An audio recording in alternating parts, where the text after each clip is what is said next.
right, music fans, welcome back. It is Dave, the Real Music Observer, observing real music in real time for real people, just like you right there, and yours truly right here. Jonathan Cain's wife, a very interesting character. Her name is Paula. Some people call her Paula White, some people call her Paula White Cain. I haven't heard her called Paula Cain. Some people think Cain is just a stage name, and John's real last name is Friga, F-R-I-G-A, in case you didn't know that. She, according to this website called The Hill, thehill.com, yesterday, said something just, look, whether you agree with her statement or not, weighing in on this topic, I think, just does so much damage to everything. Jesus would not be Messiah if he broke immigration laws. Jesus could do whatever he wanted to do.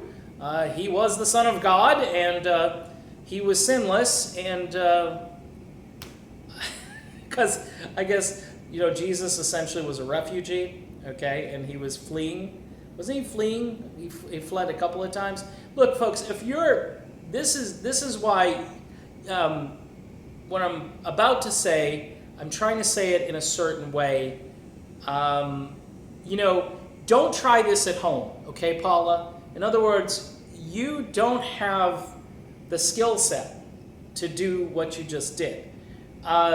If you're a refugee, an honest-to-goodness refugee, from a country that is truly persecuting you, our country and other countries typically will welcome you, and you have to kind of prove your refugee status to some degree. But you cannot compare what Jesus did in his travels with what's happening at the United States southern border. Now, I cannot believe I'm actually in this conversation right now because, yes, this is not a political channel, but it does relate, okay, to why fans are beginning to wonder about Jonathan Cain. Because you marry someone who's essentially a lightning rod for controversy and was a lightning rod for controversy prior to the marriage. You'd use Google, John. Google is your friend. You can look up some of the statements that your wife has made in the past. You can look up some of her relationships and some things that look really kind of shady and so forth, and think to yourself, is this a good career move for me? Look, you're in the public eye. She was in the public eye. My only kind of guess on this is that she said to you, hey, I can make you even bigger than you are now. I can help you launch your solo career. I can get you into Christian music and make you a Christian music star, and you can just leave all this stuff behind eventually. You can transition out. Maybe you could bring some of your loyal and faithful fans over with you, which I think Jonathan Cain has been doing that since, like 2 years ago. And I think Neil Sean rightly called him out last summer and said, hey, dude, what about Journey, What about the fans? What about this music that we made together? You don't seem all that enthusiastic about new music. You're taking a political side. Now, I've said this before. I'm not taking a political side in this video. I'm saying you should not at all, if you're in music, take political sides. Because I tell you what, people don't like your politics, they immediately stop. They stop buying. You're thinking, oh, people being open-minded. It's kind of like, it's one of those things that just doesn't sit well with some people, and they say, I'd really like to buy this Bruce Springsteen album, but I don't agree with anything this guy is saying. And so they just say, you know what, I'll just buy someone else's album. And people do that, and they have a right to do that. And as soon as you open your mouth, you alienate half the people who are interested in your music. And I think it's a stupid idea to do that. And I've said it before. This is not what a rock star wife looks like. And I want rock star wives. I want, believe it or not, I want Lady M. She's a rock star wife, okay? There are others. You know, there was a TV show devoted to rock star wives, and I want the rock star wife to be glamorous and kind of over the top and maybe a little outlandish and outrageous and actually look kind of the part. Now, Paula, of course, does sort of look the part, but she doesn't act the part. And it's just bizarre. You know, she pastors a church, and typically rock star wives don't pastor churches. That's why I think at the end of this tour, I think Cain goes and becomes a full-time Christian minister, either through his music or at the church that she runs and so forth. I just think that's probably where things are going.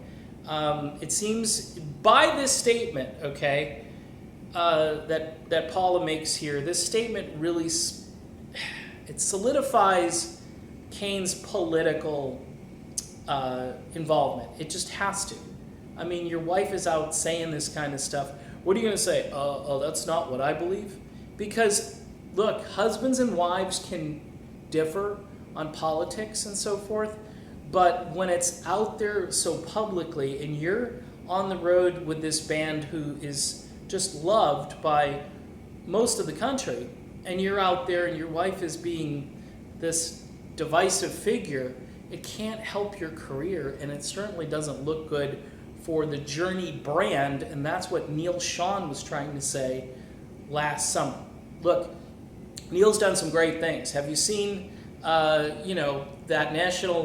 Star Spangled Banner he did with all the military lined up, and the military goes off and fights for our country the next day? Neil's not bringing a political agenda. He's just being smart. He's doing patriotism on July 4th. Well done. Very well done. Rock Against Trafficking. There's another cause that Neil is a part of that he and Arnell and Steve Smith got involved in. And, you know, that's a huge problem and something that I admire that he got involved in. And then at the beginning of the year, out in California, they had these massive wildfires. And what does Neil Schon do?